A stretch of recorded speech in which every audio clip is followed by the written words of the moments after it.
ایک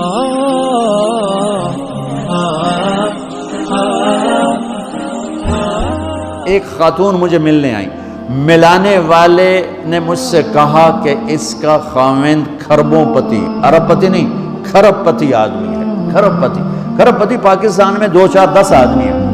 اس خاتون نے آ کر میرے سامنے بولنے سے پہلے ہی رونا شروع کر دیا، ورنہ پہلے کوئی عورت یا مرد آ کے دکھڑا سناتا پھر روتا ہے، وہ روئی پہلے اور بات بعد میں۔ کہنے لگی مولانا صاحب مجھے لوگ بڑا خوش قسمت سمجھتے ہیں کہ میں بہت بڑے مالدار کی بیگم ہوں، لیکن میں لعنت بھیجتی ہوں اس کی دولت پر کہ اس کا رویہ ہی میرے ساتھ اچھا نہیں، تو میں ہیرے کے سیٹ کیا کروں، میں سونے چاندی کے سیٹ کیا کروں، میں یہ کروڑوں روپے کی گاڑی کو کیا کروں جب میرے خامند کا رویہ ہی میرے ساتھ انسانوں والا نہیں ہے اور اس کے اخلاق اچھے نہیں ہیں۔ میں آگ لگا دوں اس ساری دھن دولت کو، مجھے محبت چاہیے، اخلاق چاہیے، وہ کوئی نہیں اس کے پاس۔ چند دن بعد دوسرا واقعہ سنا، ایک نوجوان بڑا خوبصورت، وہ بھی اسی طرح لیکن اتنا مالدار، کافی مالدار، وہ آ کے میرے پاس بیٹھ کے رونے لگا، مولانا صاحب آپ میں کیا کروں، میری زندگی برباد ہو گئی، میرا اتنا عالی شان گھر ہے، اتنی اچھی میری کمائی ہے، آمدنی ہے، لیکن میں کیا کروں۔ یہ اسی کے الفاظ بتانے لگا ہوں، میری بیوی کی زبان 20 فٹ لمبی ہے، میں کہا رکھ دی کتنے 20 فٹ چاہتے، میں کہا بچوں 19 فٹ کٹ دے شاید کچھ کم بڑھ جاوے۔ کہا میری بیوی بہت بد زبان ہے، میں کئی دفعہ طلاق دینے کی سوچ چکا ہوں، لیکن میرے 3 بچے ہو چکے ہیں، بچوں کو دیکھتا ہوں تو پھر میں اپنے صبر کا گھونٹ پی لیتا ہوں، ورنہ میرا جی چاہتا ہے اس کو ابھی طلاق دے کے گھر سے نکال دوں۔ دولت بھی موجود ہے، خوبصورتی بھی موجود ہے، شکل بھی موجود ہے، عزت بھی موجود ہے، سہولت بھی موجود ہے، کیا چیز موجود نہیں؟ اخلاق موجود نہیں، حسن سلوک موجود نہیں، پیار محبت موجود نہیں۔ اب اپنے گھروں میں اگر خوشی دیکھنا چاہتے ہیں، ہر رشتے کو اگر آپ آباد کرنا چاہتے ہیں تو میرے نبی والی محبت دینا سیکھیں، میرے نبی والی محبت دینا سیکھیں، اپنے بچوں کو بھی، اپنی اولاد کو بھی، اپنے بہن بھائیوں کو، اپنے ماں باپ کو، ساس بہو کو، بہو ساس کو، سسر بہو کو، بہو سسر کو، بھائی بھائی کو، بہن بہن کو، اللہ کے واسطے برداشت کرنا سیکھو۔ مجھے میرے رب کی قسم ساری دنیا کا چین و سکون برداشت میں ہے، صبر میں ہے، صبر میں ہے، صبر میں ہے۔ زبان۔ ایک نوجوان میرے پاس آیا، کہا جی میری بیوی سے لڑائی ہوتی، مجھے کوئی تعویذ دو۔ میں نے کہا بیویوں پہ تعویذ اثر ہی نہیں کرتا۔ کہنے کا کیا کروں؟ میں نے کہا ایک عمل بتاتا ہوں، سنت عمل، کہ 1-2 لقمے اپنے ہاتھ سے بیوی کو کھلا دیا کرو۔ وہ کہنے لگا اس سے کیا ہوگا؟ میں نے کہا تو تم دیکھو گے، پھر میں پوچھوں گا تم سے کیا ہوگا۔ میں نے کہا یہ سنت عمل ہے، اس سے محبت بڑھے گی۔ کوئی 8-10 دن گزرے تو اس کا فون ویسے آ گیا حال احوال پوچھنے میرا، تو مجھے اپنی بات یاد آ گئی۔ میں نے کہا میری بات پہ عمل کیا تھا؟ کہنے لگا نہیں۔ میں نے کہا کیوں؟ کہنے لگا شرم آتی۔ میں نے کہا لڑتے ہوئے شرم نہیں آتی؟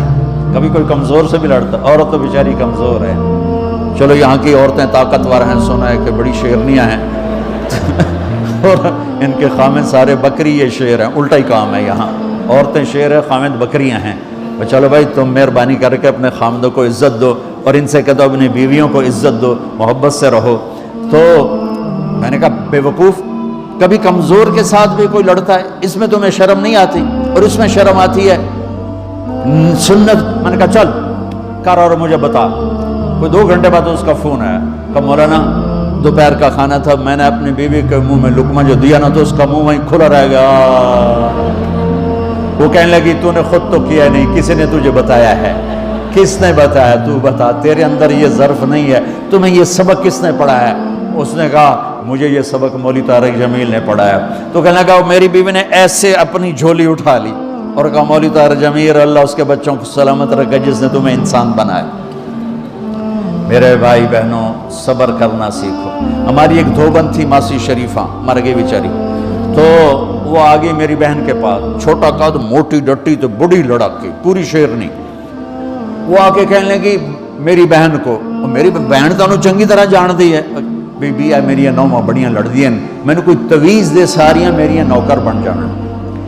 اب میری بہن کو پتا تھا کہ سارا لڑائی دا تماشا تھا، ماسی شریفہ تو شروع ہوندہ، اردو تو ہوندہ ہی کچھ نہیں، بیچاریاں معصوم جیاں چھوٹیاں چھوٹی عمر دیاں۔ تو میری بہن نے ایک تعویذ بنایا، اور اس کو یوں رول کر کے نا اس کو کماسی شریفہ ہن جس لے تیری لڑائی ہوئے نا اس تعویز تو چک مار کے بہ جاؤں تے چھڑنا نہیں، جے تو چھڑیا تو مر جانا، انہوں پکا کر کے رکھیں۔ اس نے کیا کیا؟ ماسی شریفوں کو چپ کروایا۔ اب ہمارا دیہاتی ماحول ہے، تعویذوں کی بڑا عقیدت ہے، صحیح تعویذ تو اثر کرتے ہیں لیکن اکثر تو ہیرا پھیری والے بیٹھے ہوئے سارے ہی، تو اللہ ماشاءاللہ۔ تو 8ویں دن وہ آ گئی، بی بی تو بڑا چنگا تعویذ دیتا، ساری لڑائی ختم ہو گئی۔ کیوں کہ ماسی شریفہ چپ ہو گئی۔ تو میں ان ساری مستورات کو یہ تعویذ دے کے جا رہا ہوں، یہ سب لے لو، یہ مرد بھی لے لو، اور جب کوئی جھگڑا ہو یہاں رکھ کے چپ کر کے بیٹھ جانا، آپ کی لڑائیاں ختم ہو جائیں۔ اگر آپ بولتے رہے تو پھر لڑائی ختم نہیں ہوگی۔ میرے نبی کی زندگی سیکھو، معاف کرنا سیکھو، محبت دینا سیکھو۔ ایسا نہ ہو کہ دو آپس میں بولتے نہ ہوں، ایسی بد اخلاقی سے بچو۔ اور آخری بات یہ ہے، آپ اس ملک میں رہتے ہیں، اب یہ آپ کا ملک ہے، اگر آپ کے پاسپورٹ ہیں تو یہ آپ کا ملک ہے، اس کو، اس کے قانون کو عزت دو، اس کے قانون کو احترام دو۔ یہاں کی گورنمنٹ کے ساتھ مجھے پتہ چلا ہے کہ بہت سے لوگ ہیں فرضی بیمار بن کے وظیفے لے رہے ہیں، یہ حرام ہے، یہ دھوکہ ہے، یہ فراڈ ہے۔ جو حکومت آپ کی اتنی ہمدرد ہو کہ گھر بیٹھے آپ کو وظیفہ پہنچائے، آپ کے بچوں کے وظیفے لگائے، آپ کے وظیفے لگائے، انہی کے ساتھ دھوکہ کرنا ہے، انہی کے ساتھ فراڈ کرنا ہے۔ اللہ کی قسم یہ آپ اپنے ساتھ فراڈ کر رہے ہیں، یہ آپ اپنی ذات کو دھوکہ دے رہے ہیں، ان کو نہیں دھوکہ دے رہے، آپ اپنے آپ کو دھوکہ دے رہے ہیں۔ ایک سردار جی ریل میں چڑھا، ہنسی جائے، لوگوں نے پوچھا سردار جی بڑے ہنس رہے ہو؟ کہنے لگا ریلوے والوں کے ساتھ آج بڑا فراڈ کیا، چکر کا دے دیا، ریلوے کو چکر دے دیا ہے۔ سردار جی کیا چکر دیا ہے؟ کہنے لگا واپسی کا ٹکٹ بھی لے لیا ہے اور واپس میں نے آنا کوئی نہیں ہے۔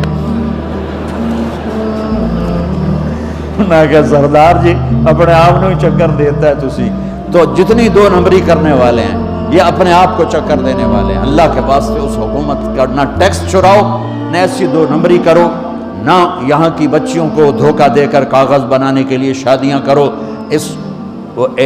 جب انگریزوں کی حکومت تھی انڈیا پر تو دلی میں ایک وہ پک پاکٹ رہتا تھا، جیب کترا، اس کا چیلا شام کو 2 روپے لے کر آیا تو اس نے اس کو تھپڑ مارا، سارے دن میں 2 روپے۔ وہ کہنے لگا استاد آج بڑا مال مارا تھا، ایک گورے کی جیب کاٹی تھی، بہت پیسہ تھا۔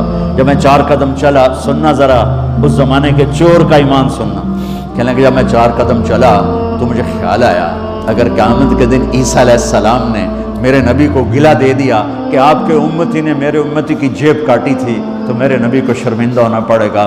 تو پھر میں نے کہا میری وجہ سے میرا نبی شرمندہ ہو، میں نے جا کر اس کو واپس کر دیا، 2 روپے اپنے دے کپ کے لے آندے۔ تو اس نے اس کو 10 روپے انعام دیا کہ یہ 10 روپے تیرا انعام ہے۔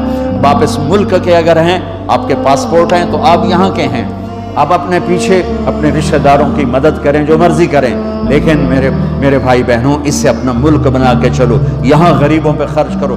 زکوٰۃ تو مسلمان کو دی جاتی ہے کوئی شک نہیں، لیکن صدقات خیرات پیچھے بھیجنے کے بجائے یہاں کتنے غریب لوگ ہیں، کتنے ضرورت مند لوگ ہیں، کتنے لوگ ہیں جن کے پاس گھر کوئی نہیں، کتنے لوگ ہیں جو کونسل کی طرف سے وظیفہ لے کر روٹی کھا رہے ہیں اور وہ پوری نہیں پڑتی، ایسوں کو ڈھونڈ کے ان پر خرچ کرو، ان کی مدد کرو، کسی کی جانی خدمت کرو، کسی کی مالی خدمت کرو۔ میرے نبی نے فرمایا ہر مسلمان کے لیے ضروری ہے کہ صدقہ دے، ہر مسلمان روزانہ صدقہ دے۔ تو صحابہ نے کہا یا رسول اللہ پیسے نہ ہوں تو آپ کہتے چلو کوئی بات نہیں، کہا نہیں سنو، آپ نے کہا بازار میں جا کے مزدوری کرے اور مزدوری کی قیمت وصول کر کے صدقہ کرے۔ صدقہ اتنا ضروری ہے، بلاؤں کو ٹال دیتا ہے، مصیبتوں کو ٹال دیتا ہے۔ تو یہاں رہنے والے یہاں کے قانون کا احترام کریں، یہاں کے قانون کو عزت دیں، اللہ کے واسطے 2 نمبری نہ کریں، دیانتداری سے چلیں۔ میرے نبی نے فرمایا میرا امتی ہر گناہ کر سکتا ہے، 2 کبھی نہیں کرے گا، ایک جھوٹ کبھی نہیں بولے گا، ایک دھوکہ کبھی نہیں دے گا۔ تو اللہ کے واسطے دھوکے فراڈ سے چلیں۔ کہیں آپ لڑے ہوئے ہیں صلح کر لیں، پیار محبت دیں، معاف کریں، اپنے بچوں کو ٹائم دیں، ان کو اچھی تعلیم دیں، یہ اعلیٰ عہدوں پر پہنچیں، اعلیٰ جاب پر